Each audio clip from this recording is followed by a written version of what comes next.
আসসালামু আলাইকুম এভরিওয়ান, সবাই কেমন আছেন? আশা করি ভালো আছেন। আমিও কিন্তু খুবই ভালো আছি।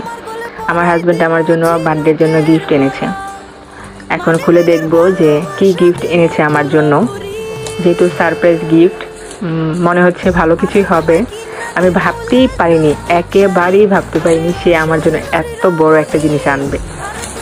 মানে এত বড় থেকে বড় কথা, মানে আমার এত পছন্দের একটা জিনিস আনবে সে।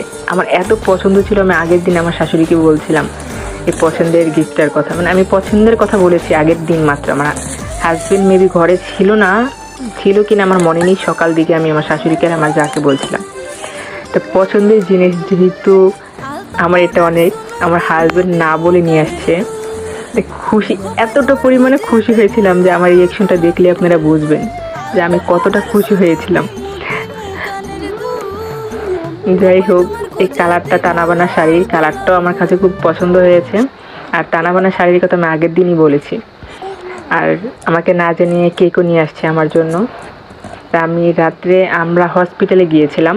হসপিটাল থেকে আসার পরে ও আমার জন্য বলে যে তুমি বাসা যাও, আমি আসতেছি। সে কোথায় এনে রাখছে আমি তাও জানি না কিছু। আগের দিন এনে রাখছে, তারপরে রাত্রেবেলা 12টার পরে নিয়ে আসছে। বলতেছে দেখো তোমার জন্য গিফট আনছি। প্রথমে বলছে এটার মধ্যে মেয়ের খেলনা আছে, মেয়ের জন্য। তা আমি সত্যি ভেবেছিলাম যে খেলনা হয়তো থাকতে পারে। আমি খুব খুব খুব খুশি, আলহামদুলিল্লাহ। আমার হাজব্যান্ডের কাছে যখন টাকা ছিল না, সে 10 টাকা দিয়ে আমার জিনিস দিল, আমি খুব খুশি হতাম। আর এখন যখন টাকা হয়েছে, সে আমাকে আলহামদুলিল্লাহ অনেক কিছু দেয়।